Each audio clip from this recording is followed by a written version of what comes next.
guess my mom didn't give birth to me while she was on LSD. Shrooms! What's going on, everybody? It's Ricky with Videohomicide, back with another movie review / recommendation. Today, we're going to go back to the year 1998, I believe, to check out a film directed by Adam Rifkin, who also wrote Mouse Hunt and Small Soldiers, which are two other films from my childhood that I really do still enjoy.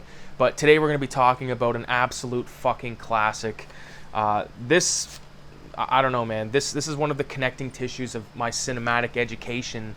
And that actual connecting tissue is really Edward Furlong, because he was in this film, he was in American History X, and he was in Terminator 2. And Pet Sematary 2, I guess you could kind of throw in there for me for a little, like a little bit, but it was mostly those two films and this one. Detroit Rock City. Oh my fucking god. I have to point out, this is my original copy from when I was a kid. Don't remember where I got it, but at one point I had a fucking sticker of Milhouse from The Simpsons on here. I peeled it off somewhere along my travels, but this is like not the ideal cover, but it's the cover I grew up with. The other cover is like a Jack Davis fucking painting, which looks phenomenal. I always envied that cover, and I don't have this on DVD. I need to get that shit, because I'd love to check out a commentary on it and see how the making of this film went, because it looked like it was probably a blast. Now, this movie, to me, it's like every scene is hilarious, or like there's a moment about it that I love. It's almost like an episode of Seinfeld. Like every scene is funny to some degree. So film opens up with Lin Shaye like getting in, she puts on an album so she can sit there and drink her wine and fucking read a book, and all of a sudden Kiss comes on blaring and she's like rips the volume off, all that shit. We go from that into our opening credits, which is this amazing display of all these like old advertisements from the 70s, mostly revolving around Kiss and Mad Magazine type shit. Like I believe in that one they show the Clockwork Orange Mad Magazine, which I got. There's so much fucking cool stuff in that basement that like you're always trying to get a look at, you know what I mean? Like all the shit on the table, and he's got like dope growing in a fucking, it looks like a fish tank, or maybe it's mushrooms growing, but anyways, Lin Shaye, love her to pieces, shows up, gets her son, who's the drummer of the band of these buddies, and he ends up taking the jean jacket of one of the other characters, who is the guitar player, one of the guitar players, and the Kiss tickets are in his jacket. Of course, his fucking mom finds them, and then I'm skipping over a lot of stuff, but I'm just trying to give you the gist because I want to talk about some of my favorite scenes. But now with the Kiss tickets found and destroyed, they end up like getting fucked out of the concert. But as they're sitting in class contemplating what they're going to do, the radio plays an advertisement saying, if you can name the 4 Kiss band members, you could win the tickets, front row center, all this bullshit. So one of our I believe his name's Trip, he fucking runs to the payphone. He like fakes that he has to piss. Like, I love that scene where he's in there and he like devises that thing where it makes it look like he's pissing his pants. And he goes up to the teacher and he goes, I gotta take a leak. And the teacher doesn't even look up. He goes, put a clothespin on it till the end of class for Rudy. And he's like, oh, I'm taking a leak in my pants. Before that, he goes, don't, salt pills, don't insult my intelligence. Yeah, I'm taking a leak in my pants. I always fucking thought that was funny the way he said that shit. And Jeremiah, who's the son of Lin Shaye, he gets sent to a fucking like a religious boarding school. And now that Trip went and fucking won these radio tickets, they go and rescue their buddy. And the way they get him out of the fucking religious boarding school, and I forget the name of the actor, but I think he was from SCTV, Joe Fogarty or something like that. Maybe not Joe Fogarty, but he had like a name that started with an F. But anyways, he's like this priest guy, and he's like a real prick. But they end up getting this fucking pizza delivery sidetracked, and they end up delivering the pizza. But before they give the pizza to the priest, they load it with fucking mushrooms, and now the priest is losing his mind. I always loved it. I love when he's he's like telling this story. He's like, I've been telling that sermon for years, and I never realized it was the work of some comedy mastermind. The prodigal son's a barrel of fucking monkeys. Like, I didn't really understand, like, I thought that was hilarious, but when I first tried mushrooms, I was probably like 13 or whatever, I like thought this movie became something else. Do you know what I'm saying? Because it put me on the same level as them for some reason in my mind. You know what I mean? I was like smoking weed and stuff, and like I kind of like looked up to these guys in a way, even though they're characters from a film that's set in the 70s. But you know what I'm saying? That happens with movies, I find. You get attracted to these characters and like you want to be buddies with them and stuff. But so after they drug the fucking priest with mushrooms, and they're now on their way to Detroit to pick up these tickets. And you know, the trials and tribulations along the way, they end up throwing a piece of cheese pizza out the window. It hits these like fucking jerk off's car, and they end up like, first of all, I don't buy that like scene.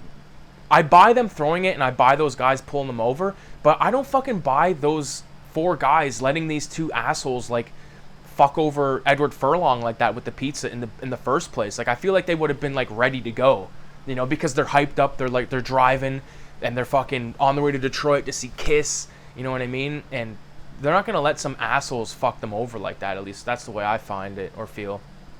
Love all the shit in the car.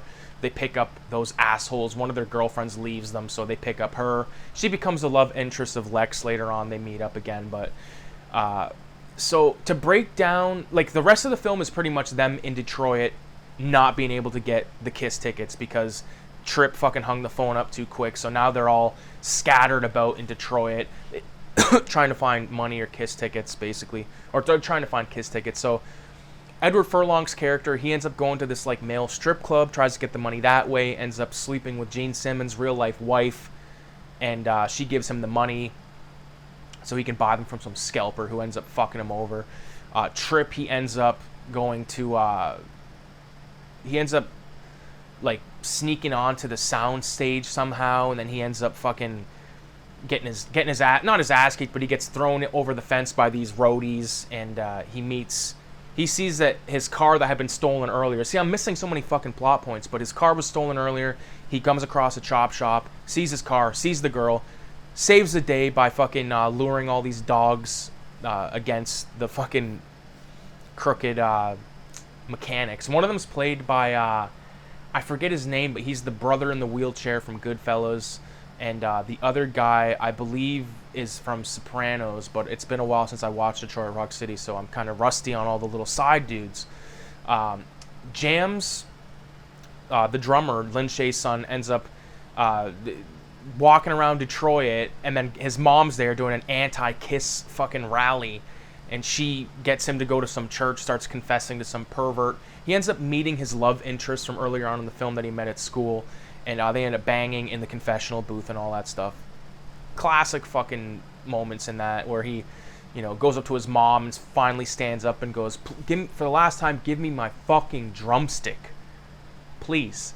And then Lin Shaye does this thing where she's like, well, he said please, kind of thing, like makes that kind of face, and then hands him one of the drumsticks broken in half, so he just fucking tosses it. But later on in the film, he catches Peter Criss's drumstick that he throws out into the crowd.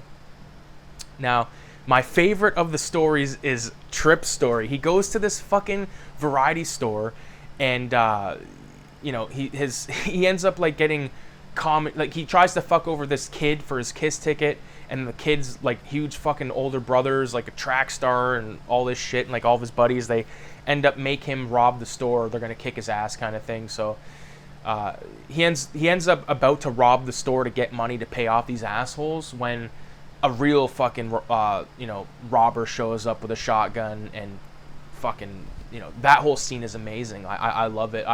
I love looking at all like the old stuff on the shelves in that store, and you know, like old porno magazines, old comics, all that like when comics were still like, you know, like I feel like this is not a lie either, like when it comes to comic books and me, other than Red Room, which I've picked up, got finished. I have every fucking issue of Red Room, so stay tuned for Ed Piskor's Red Room comic collection video. And other than that Godzilla book that's being illustrated by Dead Gremlins Comics, I don't give a fuck about new comics. Like, new comics can suck my ass, man. I'm not into them. You give me a comic from 1970 then I'll check. If it's Marvel or DC, then I'll give it a check. But now, new stuff, it's too fucking just unreliably diarrhea.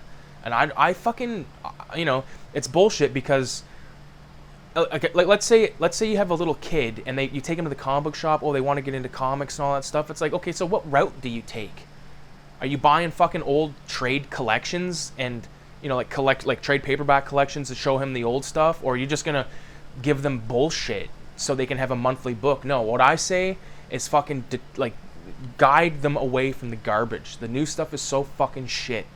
It's ridiculous. Like, even now, like, you go in there, you see like a really sick looking fucking comic, sick cover, you flip through it, it's just shit fucking art, you know. And that's obviously an objective or subjective, whatever the fuck thing there, but you know, it's bullshit. But anyways, back to Detroit Rock City. So Trip ends up getting with you know, his love interest is now the convenience store clerk, but nothing comes of that really except for a kiss. But they all sort of meet up near the end, and they're all down on their luck still. You know, they don't know what the fuck they're gonna do. So what they do, which is a classic scene, and it's shot really cinematically like a fucking gladiator fight, they kick the shit out of each other. They say, why don't we just kick the shit out of each other and go up and say someone stole our tickets?